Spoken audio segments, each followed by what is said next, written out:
De mon œil de coach sportif, je vois énormément de gens se buter à la salle. Et pourtant, je sais que 99% d'entre eux n'auront jamais un physique athlétique. Et ce pour une seule et unique raison, ils n'appliquent pas la bonne méthode. Avant de commencer, je vais me présenter, je m'appelle Théo et je suis un ancien skinny fat. J'ai réussi à me développer un corps plus athlétique et c'est pour ça que j'ai décidé de créer cette chaîne où j'aide les skinny fat à se sculpter un corps plus athlétique. J'ai créé plus de 100 vidéos où j'aide les gens à perdre du poids, à prendre du muscle ou à se sculpter même un corps plus athlétique. Donc si ça t'intéresse, je t'invite à t'abonner et activer la cloche des notifications. Aujourd'hui, le pratiquant lambda, il est classique. Il arrive à la salle, il se bute, il fait 14 exercices pour les pecs, 14 exercices pour le dos ou 14 exercices pour les bras. Il est bien congestionné, il est bien détruit. Il arrive dans les vestiaires, il boit son shaker de whey et il croit que comme ça, il va se muscler. Le pratiquant lambda espère aussi que le lendemain où il s'entraîne, il ait des grosses courbatures à tel point qu'il ne puisse même plus se lever. Et évidemment, le pratiquant lambda ira tous les jours à la salle parce qu'évidemment, c'est connu, plus on va à la salle, plus on se muscle. Évidemment, c'est faux. C'est pour ça que quand on regarde leur évolution, malgré qu'ils se butent à la salle, malgré qu'ils boivent H24 des protéines en poudre, ils n'ont pas un physique athlétique. Ils n'ont pas de résultats visibles. Certes, ils prennent un petit peu de muscle, certes, ils sont un petit peu mieux physiquement, mais tu sais très bien qu'ils pourraient aller beaucoup plus vite. Parce que quand tu regardes le pratiquant d'à côté, qui lui adopte les bonnes méthodes, qui lui sait comment s'entraîner, qui lui sait tout ce qu'il y a autour de l'entraînement, lui il a progressé 2 fois plus vite. Et si je prends mon histoire, moi c'est pareil. Si tu connais pas mon histoire, moi je me suis entraîné pendant 2 ans en salle sans appliquer la chose dont je vais te parler après. 2 ans sans rien faire, sans progrès, sans résultat. Bon, en vrai j'ai un petit peu progressé, mais c'était quasiment niette.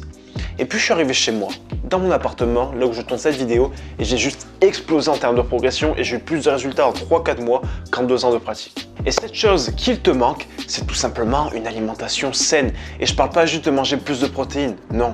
On va voir plus de détails dans cette vidéo. En fait, si aujourd'hui tu n'as pas de résultats, c'est parce que tu n'as pas une bonne alimentation. Je vais te refaire l'analogie du mur que je t'ai déjà faite dans la vidéo où je te donne tout ce qu'il y a à savoir sur la musculation quand tu es débutant. Détruire son muscle, c'est comme détruire un mur. Le mur, il est composé de petites briques, ou de paille, ou de bois, tu vois.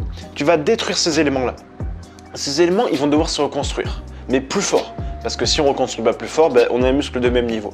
Donc pour ça, on va avoir besoin de matériel. Et le matériel, c'est ce que tu vas trouver dans l'alimentation. Donc là, dans l'alimentation, tu vas devoir trouver du matériel, mais pas n'importe quel matériel. Du matériel de qualité. Parce que si tu as, on va dire, un mur en bois, et que tu veux un mur encore plus solide, par exemple un mur en brique, c'est pas en reprenant du bois que tu vas construire de la brique. Tu vois ce que je veux dire ? C'est pas très clair comme analogie, mais c'est un petit peu pour te faire visualiser le truc. Si tu veux avoir un muscle plus solide, tu vas apporter des aliments de qualité. Et c'est pour ça que la plupart des pratiquants n'ont pas de résultats. En fait, ils se butent à la salle. Donc oui, ils défoncent leur mur. De l'autre côté, ils récupèrent. Donc oui, ils se reconstruisent. Mais ils se reconstruisent avec quoi ? Avec du matériel de merde. Donc ils passent d'un mur en bois à un mur en bois. Donc leurs muscles passent d'un niveau 1 à un niveau 1 ou d'un niveau 10 à un niveau 10 et ils ne progressent pas. Le pire, sur le long terme, c'est que ça peut avoir bien d'autres conséquences. Sur le court terme, bon, tu stagnes, c'est pas grave au final. Dans l'absolu, c'est rien. Par contre, si tu continues à te buter à la salle, mais qu'à côté, t'as pas d'alimentation correcte, t'as pas un programme alimentaire, le problème que tu vas avoir sur le long terme, c'est la blessure. Et ça peut aller de la tendinite, comme ça peut aller jusqu'à la déchirure. Alors aujourd'hui, dans cette vidéo, j'aimerais vraiment te faire éviter tout ça, que ce soit pour éviter de te blesser, même si c'est pas le point qui t'intéresse, même si c'est pas pour ça que tu regardes cette vidéo, mais surtout pour que tu progresses, pour que tu puisses prendre du muscle, pour que dans quelques mois, tu aies un physique athlétique, alors que le petit Titouan à côté de toi, lui, il aura mis 3-4 ans à avoir un physique athlétique. Tu vois ce que je veux dire? C'est pour ça que je vais t'expliquer comment bien se nourrir. D'autant plus que les salles sont fermées, c'est le moment de bien s'alimenter. La première chose, bon ça tu le connais, ça va être de manger assez de protéines. Je vais te conseiller de manger au moins 1,6 g de protéines par kilo de poids de corps.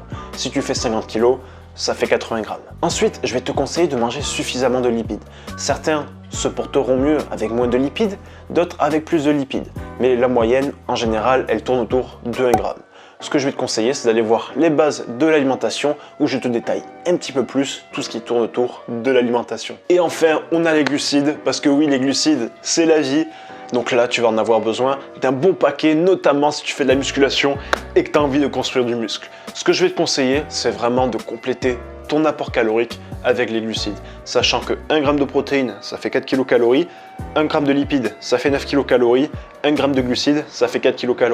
Par contre, il n'y a pas que les macronutriments à suivre. Parce que si tu suis que les macronutriments, tu auras les mêmes résultats que 95% des gens, parce que suivre les macronutriments, c'est ultra facile. Il va falloir aussi avoir les bons apports en micronutriments, et ce pour plusieurs raisons. Pour avoir un bon environnement nutritif, te permettant à la fois de progresser optimalement, mais aussi de ne pas te blesser encore une fois. Et pour avoir les bons apports en micronutriments, que ce soit les oligo-éléments, que ce soit les minéraux, que ce soit les vitamines, je vais te conseiller d'apporter des aliments complets, des aliments entiers. Les aliments riches en micronutriments, il y aurait par exemple les œufs. Les œufs, c'est juste la base en musculation et c'est pas pour rien. Et non, les œufs, ça va pas te faire péter ton cholestérol ou c'est pas dangereux d'en manger beaucoup. Tu peux très bien en manger 30, 40 par jour, j'exagère pas. Si t'as pas de problème de cholestérol, il n'y a pas de problème. Bon, évidemment, 30 par jour, ça fait beaucoup. Mais 5 œufs, 4 œufs, 3 œufs, c'est déjà pas mal et tu auras un bon apport en micronutriments. Il y a les fruits et légumes. Les fruits et légumes, c'est juste génial en termes de micronutriments. Les fruits, en plus, c'est une bonne source de glucides avec son fructose. Tu peux y aller. Et non, le fructose, encore une fois, ça fait pas grossir. C'est du bullshit. Tu auras aussi tout ce qui est oléagineux. Les oléagineux, c'est une source de calories excellente. Si tu as du mal à prendre du poids, vas-y, les oléagineux, ça va être ton meilleur ami. Ça contient énormément de calories, énormément de micronutriments. C'est une bonne source de protéines et de lipides. Tu peux y aller. Il y a aussi un problème dans notre société actuelle, c'est que les aliments sont souvent transformés, qui ajoutent des produits chimiques comme des conservateurs par exemple. Et le problème, c'est que toutes ces transformations, ça enlève des micronutriments à nos fruits et légumes, à nos plats. Nos fruits et nos légumes, ils ont beaucoup moins de vitamines. Je sais même plus quel chiffre c'est, mais c'est juste aberrant. Ils ont beaucoup moins de vitamines qu'avant. Et le problème, c'est qu'on doit manger beaucoup plus de fruits et beaucoup plus de légumes qu'avant pour avoir la même quantité de vitamines. Et manger beaucoup de fruits et légumes quand on sait qu'il y a pas mal de produits chimiques dedans, ça fait un petit peu peur. Vraiment, je te conseille quand même de manger un petit peu de tout et t'embête pas avec les compléments alimentaires, honnêtement. Les compléments alimentaires, vraiment, si tu dois en prendre, je te conseillerais peut-être la créatine, le magnésium et peut-être les protéines en poudre si tu as du mal à manger beaucoup ou si tu as un petit budget. Mais à part ça, il n'y a pas beaucoup d'autres compléments indispensables. En général, tout ce qui est BCA, c'est pas utile si tu as assez de protéines. Ce qui est oméga 3, c'est pas forcément la meilleure solution. T'embête pas avec les compléments alimentaires. Mais vraiment, essaye de varier tes sources de micronutriments et mange le moins transformé possible. Par exemple, vaut mieux que tu te fasses ta propre sauce tomate en mixant des tomates bio ou des tomates fraîches plutôt que d'aller prendre les tomates, les jus de tomates, tu vois. Ou pareil, les fruits, vaut mieux que tu les prennes bio ou congelés. Parce que congelés, en fait, ils sont récoltés, ils sont directement mis à congélation, donc les micronutriments, ils sont gardés. Alors que généralement, si tu les prends en sachet ou si tu les prends dans des boîtes, là, généralement, c'est très peu riche en vitamines et en plus, en termes de... En fait, il y a plus de toxicité, tu vois ce que je veux dire? Enfin bref, côté micronutriments, voilà, c'est vraiment ça. Mange des fruits et légumes, varie tes sources et surtout, évite les aliments transformés, fais-toi tes propres recettes, prends des matières premières. Et enfin, il va falloir avoir un bon apport en fibres, mais bon, les fibres, t'en auras suffisamment dans les fruits et légumes quand tu vas apporter les micronutriments. Et enfin, on va rajouter un dernier point, ça va être de boire assez. Souvent, on dit que 1% de déshydratation en moins, c'est 10% de performance en plus. Je sais pas du tout d'où il sort ce chiffre, honnêtement, je suis même pas sûr que ce soit prouvé scientifiquement. À mon avis, c'est sûrement Ngoukou qui a sorti ça et tout le monde l'a repris. Donc j'en suis pas convaincu. Mais c'est ce qu'on dit, donc je préfère te donner l'information. Mais fais attention. Quoi qu'il en soit, être déshydraté, ça fait perdre des performances, ça c'est sûr. Être déshydraté, ça apporte tout un tas de problèmes de santé. Et si aujourd'hui, tu as du mal à boire de l'eau, je vais te donner un conseil. Il y en a plein qui vont cracher dessus, mais je m'en bats les couilles. C'est de prendre du sirop 0% et non l'aspartame, non les substituts de sucre. C'est pas dangereux. Je te mets une petite vidéo sur l'aspartame juste ici où je te donne tous les détails des sucres les substituts de sucre. Ou si tu veux faire plus sain, écoute, tu te mets du citron dans l'eau. Tu peux te rajouter des petites pastilles de... comment ça s'appelle? Pas des petits... Si, c'est la stevia. Tu sais, tu mets la stevia. Après, la stevia, c'est un goût assez spécial. Moi, j'adore ça. Il y en a qui trouvent ça dégueulasse. Donc voilà, tu prends une pastille ou deux, tu la mets dans ta bouteille de 1 litre et tu vas voir, c'est délicieux. Pour 2 € de stevia, tu as 300 pastilles. Donc ouais, si tu en utilises à peu près... Enfin, si tu bois 4 litres par jour, tu prends à peu près 2 stevia par 1 litre. Tu as à peu près 8 stevia. Tu as 300 divisé par 8. Voilà, tu fais le calcul, ça doit faire... 40, un truc comme ça, tu vois. T'en as pour 40 jours pour 2 €, donc c'est rien du tout. Donc voilà, vraiment, l'alimentation, c'est vraiment l'essentiel si tu veux aujourd'hui progresser et surtout si tu veux pas te blesser. Et si vraiment tu veux avoir des résultats, il faut passer par l'alimentation. Souvent, on pense que le plus dur, c'est l'entraînement. Quand on n'a pas commencé la musculation, on pense que soulever les barres, c'est dur. C'est là où il va falloir avoir du mental. Pendant cette heure d'entraînement, on pense vraiment que c'est là où il va falloir se buter, il va falloir être un warrior, il va falloir vraiment suer. Mais en réalité, c'est pas ça. Le plus dur, c'est dans l'assiette que ça se passe, c'est en cuisine. Quand tu te rends compte de ça, je peux t'assurer que la musculation, c'est du pipi de chat, c'est un jeu d'enfant à côté. Donc vraiment, concentre-toi sur la musculation. C'est comme ça que tu auras plus de résultats en quelques mois qu'en 2 ans. Et je parle en connaissance de cause. Donc aujourd'hui, si tu es un petit peu perdu avec l'alimentation, que tu sais pas vraiment, enfin, t'entends trop d'informations en fait. Il y a Victor Ferry qui parle souvent de ça, il appelle ça l'infobésité. Tout simplement, on est gavé d'informations toute la journée. Mais tout le temps. D'ailleurs, je ne sais pas si le terme vient de lui, mais je l'ai découvert sur sa chaîne, donc je préfère le citer.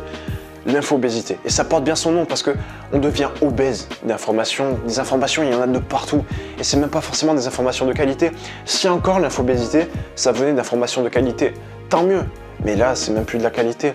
Tu as de l'information par-ci, tu as de l'information par-là. Cette information contredit celle-là. Celle-là va avec celle-là, mais celle-là est opposée à celle-là. On explose en termes de formation.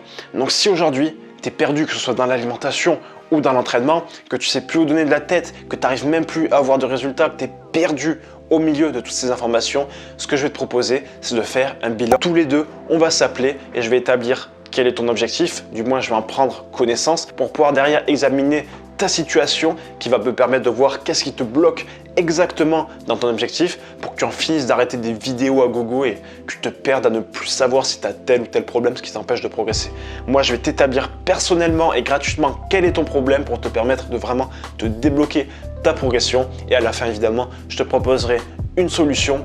Et pour être totalement transparent avec toi, je vais te proposer un suivi en ligne où là, je te proposerai de t'accompagner pour que tu aies x100 en termes de résultats. Ce bilan, il est totalement offert et tu le retrouveras dans la description.